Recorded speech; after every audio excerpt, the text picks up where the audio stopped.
လာကျင်လို့ဆိုရင်ကောက်ထားကြမှာအလုပ်တွေဖြစ်နေရ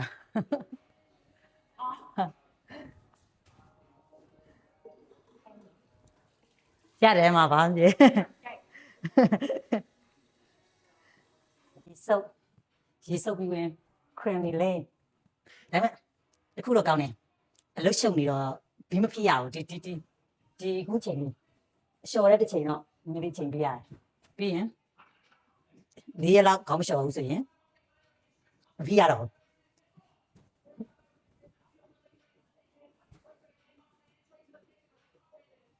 စုပ်ပြီးတော့ hair cream လေးတွေလေးလျှော်တဲ့တစ်ချိန်ကတော့တနာရီဝန်းကျင်လောက်တော့ပေးရပေါင်းတယ်လျှော်တယ်မကျွမ်းကျင်တော့ခရီးတိတ်မရောက်ပြန်ဆိုင်သွားကိုကြတော့လေမအားနေတာနဲ့တကူတကသွားရအောင်ပါရေတော့စုပ်ပြီးပါပြီဒါရင်လေးရမယ်ဆိုလို့လိလာကြီးဝယ်ထားတာဘာမို့လဲဒါရင်လေးရမယ်ဝယ်ထားတာပဲဒီလိုလိမ့်နေရတယ်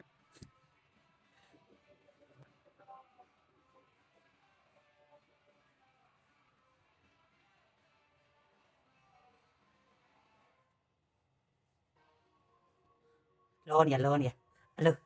နောက်တစ်ချိန်အလုပ်လေးသွားစီရှိလို့လောနေဟိုလားမလားမသိ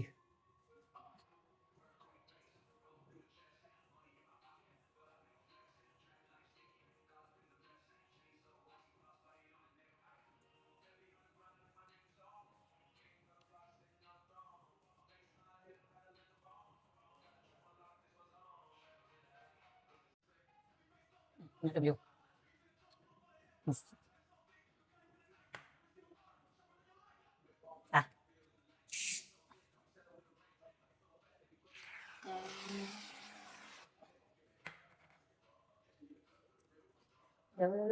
ဟုတ်တာဒါလေး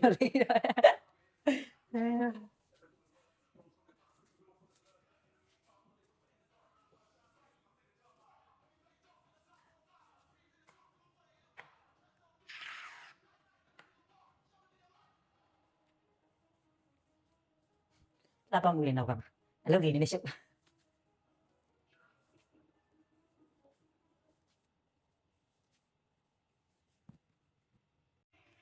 ကျင်းမှာခေါ်လျှော်လိုက်တာဆိုတော့ကောင်းမို့ကပါမလားโอเคဒါလေးနေပဲဟိုကတော့တင်လိုက်